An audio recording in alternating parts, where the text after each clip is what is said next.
2 Reis, capítulo 6, a partir do verso 1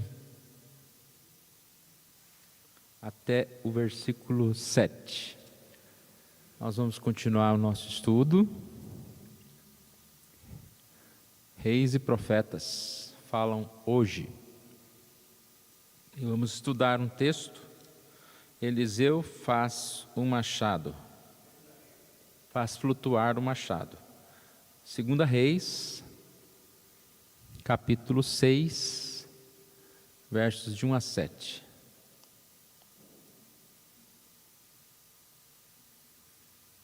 Depois, se você conseguir abrir o slide também, a gente pode mostrar os slides.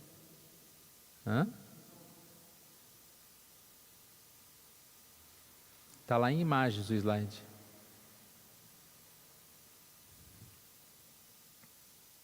Eu vou fazer a leitura, os irmãos acompanhem.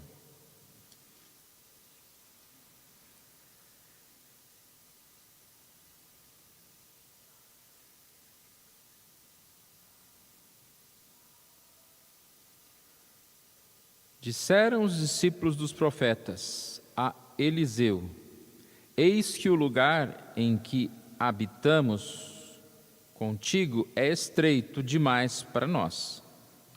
Vamos, pois, até o Jordão, tomemos de lá, cada um de nós, uma viga, e construamos um lugar em que habitemos. Respondeu ele: ide. Disse um: serve-te de ires com os teus servos. Ele tornou: eu irei. E foi com eles. Chegados ao Jordão, cortaram madeira. Sucedeu que, enquanto um deles derribava um tronco, o machado caiu na água, e ele gritou e disse: ai, meu senhor, porque era emprestado. Perguntou o homem de Deus onde caiu, mostrou-lhe ele o lugar. Então Eliseu cortou um pau e lançou-o ali, e fez flutuar o ferro. E disse: levanta-o. Escondeu ele a mão e o tomou. Thales, se você conseguir colocar também na televisão os slides. Vamos fazer mais uma oração? Pediu ao Alex fazer essa oração.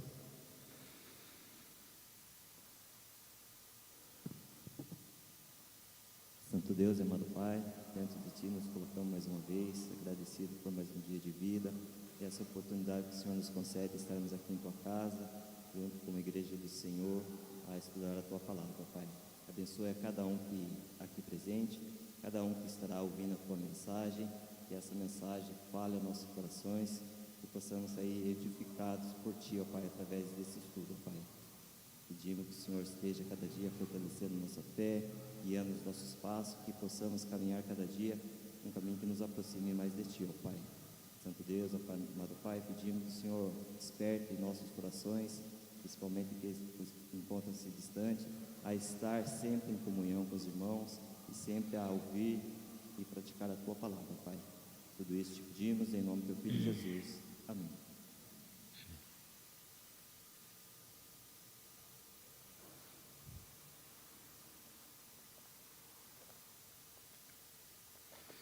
Os irmãos conhecem bem essa história?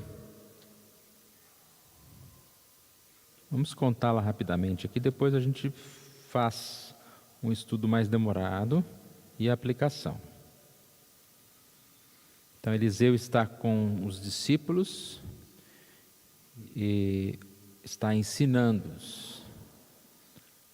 E eles também estão fazendo, digamos assim, uma reforma lá no lugar, aumentando o lugar, construindo um lugar para que eles pudessem estudar. E um dos que estavam com ele, na hora de bater o machado, escapa aquela parte de ferro do machado caindo na água, no rio. E o milagre aqui, em si do texto, parece um milagre, digamos assim, sem importância, mas nós vamos perceber como isso foi importante. Mas o milagre foi que Eliseu joga um pedaço de pau, um pedaço de madeira, um galho ali, na água, no lugar onde tinha afundado, e o ferro do machado, ele flutua. Então não pescou, não fez nada, né? Esse era apenas um guia ali. E aquele machado flutuou, ou seja, Deus operou um milagre ali, né? Como que um machado, como que um ferro pesado iria flutuar naquele local. Então, baseado nesse texto, vamos entender um pouquinho mais os detalhes aqui. Eliseu, ele era pregador. Eliseu era aquele homem que estava diante de várias circunstâncias, situações, mas também ele era um homem que era um discipulador, um homem que ensinava. Podemos dizer que era como se fosse um professor do Instituto Bíblico, de um seminário. Então aqui você imagine pessoas que eram discípulos, que tinham as suas próprias casas, mas em determinados momentos iam para um lugar estudar com o profeta. No caso aqui eles estão com o profeta Eliseu. São escolas de profetas. Nós temos algumas dessas escolas mencionadas na Bíblia, aqui nesse texto, né? 2 Reis 2 fala de Gilgal, Betel e Jericó, também Ramá, lá em 1 Samuel 19, e existiam então essas escolas. E aí a gente percebe, né, qual a importância de conhecer e de transmitir essa mensagem a outros. Aí tem um slide, é bom servir a nossa geração. Aí você vai seguindo aí, Thales. É bom servir a nossa geração. Mas a ideia da escola dos profetas é para que outros pudessem aprender com outros, e assim não se para, né, num líder. A gente sempre fala isso, sobre a importância de sempre estarmos passando uns para os outros. Às vezes parece que há uma concorrência. O jovem acha que sabe mais que o mais velho talvez ele não tenha uma tática, não consegue discipular o outro, e isso é muito ruim.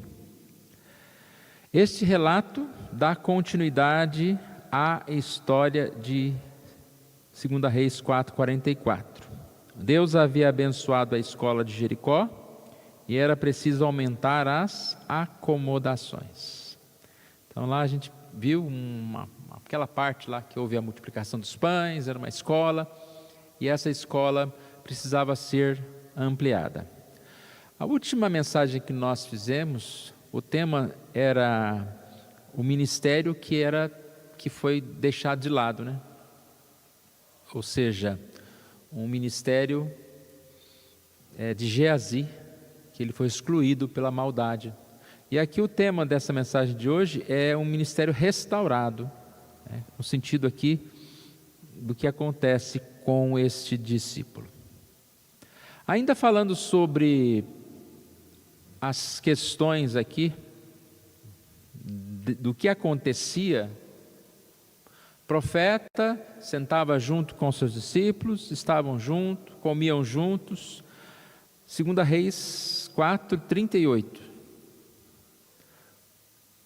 Aqui nós vemos um exemplo do Gilgal aqui, da morte na panela. Então aqui, ó, estando os discípulos dos profetas assentados diante dele. Aí que é a ideia que eles estavam aprendendo, estavam sendo discipulados. E aí houve aquela questão da fome, foram buscar comida, toda a história que nós falamos já numa outra ocasião. Também temos aqui 2 Reis 4:1, um versículo que prova o que eu falei há pouco, que eles não viviam, não era um seminário que eles viviam ali, mas viviam nas suas próprias casas. No caso do azeite da viúva, aqui diz que era uma certa mulher, que era dos discípulos, ou seja, eles tinham uma casa, né? Fala aqui que ela chama o profeta, meu marido morreu, e ela está pedindo ajuda para a sua casa. Então a gente percebe essas duas questões. Repetindo a frase, é bom servir a nossa geração, mas não devemos esquecer das gerações do porvir. O crescimento de discípulos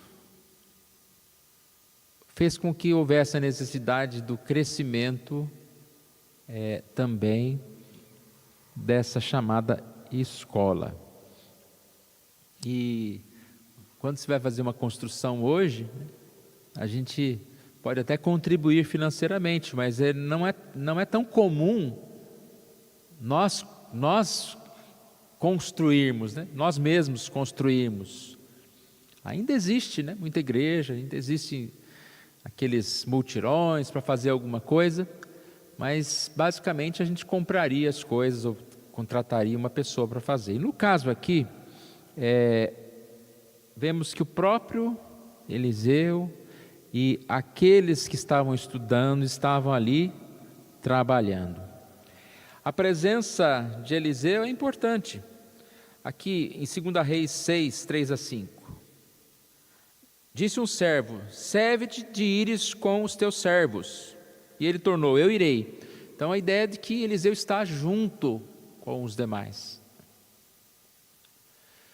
Eu sempre tenho dificuldade, né? Talvez já tive mais dificuldades quando se falava na igreja: vamos fazer um mutirão de construir alguma coisa, porque eu me sentia perdido. Mas é importante a sua presença ali, a presença de todos, um presbítero, de um diácono, uma irmã da SAF. A igreja está ali construindo, está ajudando, né? Um vai fazer uma coisa, outro faz outra, nem se for só para conversar, né? É basicamente o que está acontecendo aqui.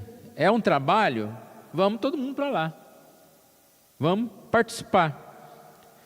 E aqui eles não tinham, vamos dizer assim, uma loja com ferramentas, e o discípulo pegou o machado emprestado. Essa é a questão aqui, machado emprestado.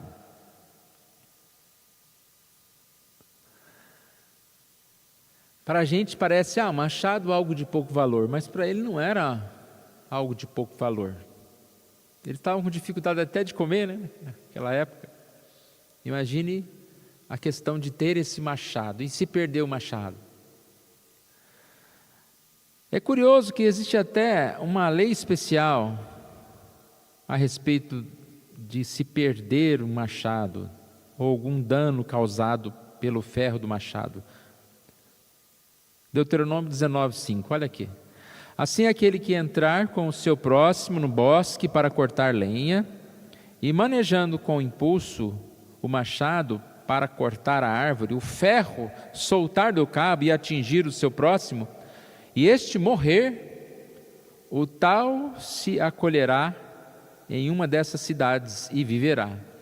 Ou seja, não está colocando a culpa no sujeito, do cabo do machado que soltou e matou uma pessoa.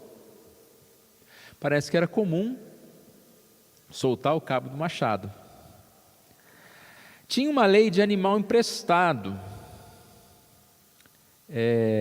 ou seja, a lei do animal emprestado falava que o discípulo ou a pessoa que talvez esse animal morreu, deveria reembolsar. Esse texto que está aí. Se alguém pedir emprestado a seu próximo um animal e este ficar aleijado ou morrer, não estando presente o dono, pagá-lo-á. Se o dono esteve presente, não pagará se foi alugado. O preço do aluguel será o pagamento. Então tem todas essas leis, né? Imagina aqui se esse discípulo tivesse que pagar por esse machado. E aí a gente começa a entender a profundidade, né, da questão. Machado emprestado, dinheiro para pagar o machado, o problema da obra parar. Eles estão ali numa construção que precisa do machado, vão parar tudo por causa da falta do machado, não teria como trabalhar. Uma série de problemas. 2 Reis 6, 6 e 7. Perguntou o homem de Deus: onde caiu? Mostrou-lhe ele o lugar. Então Eliseu cortou um pau e lançou-o ali, e fez flutuar o ferro. E disse: levanta-o.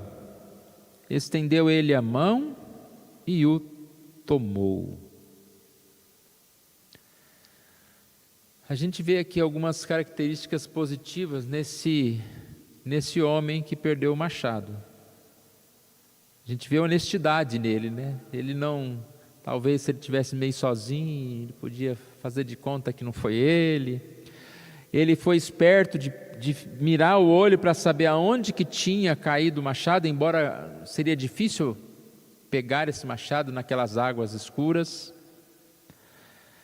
Ele, assim, auxiliou no caso aqui, do que foi feito a seguir.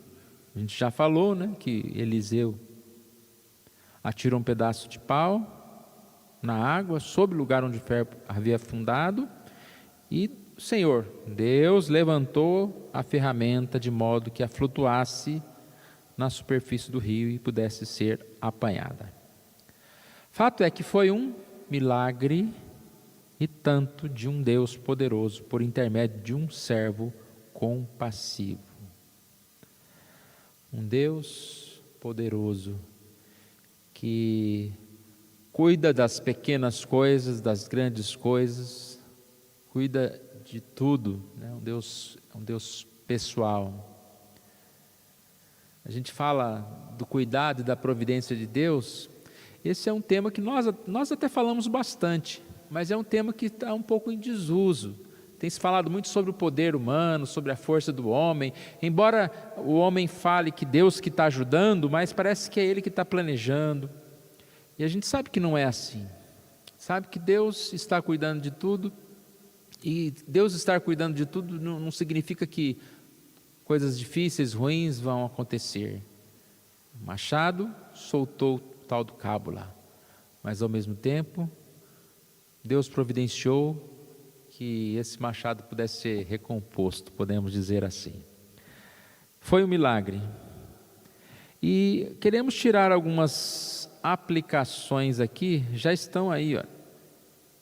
Essas aplicações fazem parte do comentário bíblico do Wiersbe, de onde mais de 50%, vamos dizer assim, para não dizer até mais, do estudo que nós temos feito, né? É um comentário muito bom desse escritor. E ele começa falando essa frase: tudo o que temos é emprestado. Não tem uma correlação direta com o texto, mas eu acredito que ele está fazendo apenas uma comparação daqueles homens que estavam fazendo as coisas e precisaram de algo emprestado, um machado emprestado. Baseado na nossa vida também. Talvez a gente pense que em determinada situação nós não precisamos de ninguém. Tem gente que acha que se tem dinheiro, resolve tudo, né? Mas não é bem assim. E a gente realmente não percebe o tanto que nós necessitamos uns dos outros. Ninguém faz nada sozinho. Eu citei há algum tempo um livro do Amir Klink que eu tinha lido, contando a viagem dele da África para o Brasil. Nessas férias eu li mais um livro dele. Nesse outro livro ele conta mais a história da vida dele. E uma parte lá que eu achei interessante, que ele fala de uma das suas viagens. Eu gosto muito de ouvir as histórias dele, pela determinação, né? Uma pessoa muito determinada a fazer coisas assim, interessantes. Que uma dessas viagens, indo lá para a Antártida, tem um prazo de voltar. Se você não volta, congela e você fica preso. Só sai depois de 1 ano. Sabe o que ele planejou? Fica preso. Ele falou: eu vou, fico preso, quando descongelar volto. 1 ano e tanto. Sozinho. Mais uma vez ele fez essa viagem. Aí eu não vou contar a história da viagem dele, né? Mas o que eu achei interessante, ele falando assim, que a hora que ele chegou no lugar e encalhou, Ele disse que foi uma sensação muito interessante, né, de estar sozinho. Algumas pessoas falaram, você vai sofrer, né? Muito tempo, à toa. E aí ele percebeu o quanto que a gente precisa dos outros. Que ele disse que não tinha um segundo. A gente não percebe hoje, mas você vai tomar água, você liga lá, tem uma água vindo lá, né? Tem alguém trabalhando lá na Sabesp, você liga a luz, tem a luz. Pega o lixo, joga lá fora, passa alguém. E assim, diversas coisas. Você vai no mercado e compra as coisas. E aí ele disse, se ele tivesse que ter água, ele tinha que fazer a água, tinha que pegar o gelo, descongelar o gelo. Uma das situações lá, ele disse que estava demorando demais, ele falou, vou descongelar gelo para 10 dias. O que aconteceu? No outro dia ele acordou, estava congelado o que ele tinha descongelado. Então tem que descongelar no dia. E aí tudo. Tinha que fazer a comida, tinha que cuidar do barco, da viagem, das coisas. Nós precisamos uns dos outros e tudo que nós temos é emprestado. 1 Coríntios 4,7 diz, que tens tu que não tenhas recebido? Nós somos totalmente dependentes uns dos outros, principalmente de Deus. Sempre de Deus, né? No caso aqui, foi demonstrado essa necessidade, que em algum momento o profeta teve que intervir ali para solucionar aquela situação. João 3,27 diz, o homem não pode receber coisa alguma se do céu não lhe for dado. Quaisquer dons, aptidões, bens e oportunidades que temos vêm de Deus. E aqui, o que o Wiersbe ele está querendo chegar, é que aquilo que nós recebemos, a gente tem que cuidar, não pode perder, não pode não usar. Eu vou pegar um machado emprestado e vou deixar guardado? O que eu tenho emprestado, os meus dons, aquilo que Deus me deu, não posso guardar esse talento, eu preciso pôr em prática, eu preciso utilizar o que Deus me deu. E a gente tem uma visão muito centrada em nós mesmos, né? Deus deu para mim. Não, Deus deu para que você use como ferramenta para fazer algo para o próximo, algo para servi-lo, para servir a Deus. Então nós temos que cuidar dessas coisas, temos que prestar contas destas coisas, temos que perceber a importância dessas coisas. Essa segunda frase também eu achei muito boa, que não, ela mesma, onde estava, porque ela tem muito a nos dizer. Este discípulo perdeu a ferramenta cara enquanto servia o Senhor. A gente sempre percebe que quem não serve ao Senhor, quem não está trabalhando, tem maior probabilidade de não fazer alguma coisa errada. Agora, quem muito trabalha, quem mais trabalha, ele está propenso a errar. Mas é melhor a gente errar servindo ao Senhor do que errar por negligência, por ficar em casa. Então esse tópico é muito importante. Nós somos imperfeitos, nós somos pessoas falhas, mas não é por isso que a gente vai deixar de servir ao Senhor. O nosso trabalho vai ser perfeito? Não vai ser perfeito. Às vezes nós vamos errar, mas que bom que eu estou errando, pregando a palavra, né? Servindo ao Senhor, cantando no louvor, seja fazendo uma visita, fazendo alguma coisa para o Senhor. Então a gente não tem que ter medo de errar, medo de ser criticado, porque é melhor servir ao Senhor e errar do que não fazer nada, ou do que ficar em casa. E a gente tem que tomar cuidado também para o problema da nossa cobrança.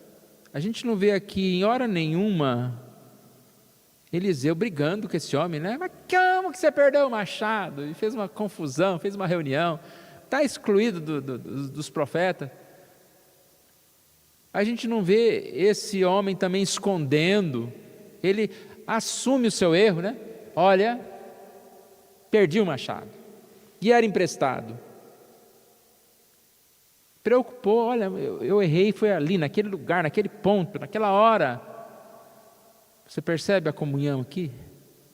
Então muitas vezes a gente não está disposto a assumir nossos erros, e muitas vezes também não está disposto a perdoar o nosso irmão, a ajudar o nosso irmão que caiu, mas mais é criticar o nosso irmão. Então esse discípulo perdeu a ferramenta, mas ele estava trabalhando, estava servindo ao Senhor. Implica em risco, né?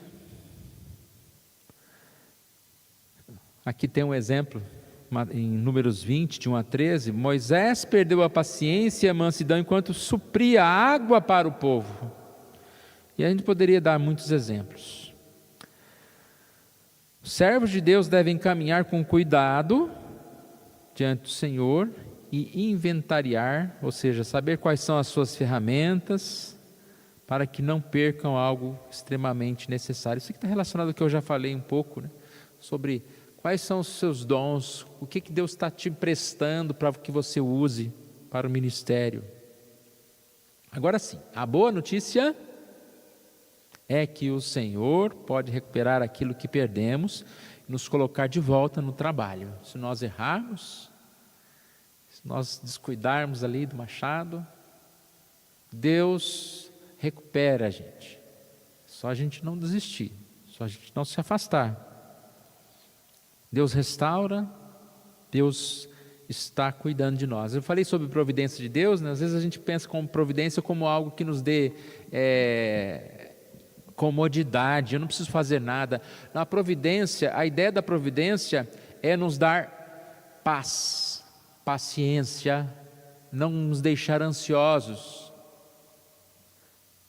e ter até mais coragem de trabalhar, porque se acontecer alguma coisa errada, se nós errarmos, Deus vai estar ali nos ajudando, vai estar corrigindo, está recolocando o machado no cabo, cabo no machado. Então nós podemos sim trabalhar com mais esforço, com mais inteligência, servindo ao Senhor dia a dia. Então é uma passagem curta, né? Mas a gente vai ficar por aqui hoje e continuar o estudo a partir do verso 8. Sem ser na próxima semana, que é a semana de oração, na outra. O ministério restaurado. Deus restaurou o ministério, a possibilidade de trabalhar desse discípulo.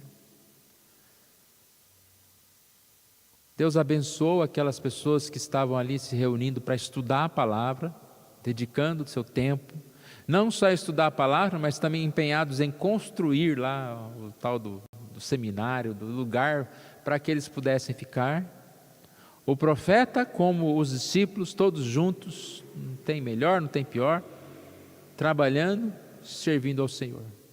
Mas nem assim foi impedido que acontecessem problemas, mas Deus solucionou os problemas que aconteceram no meio do caminho.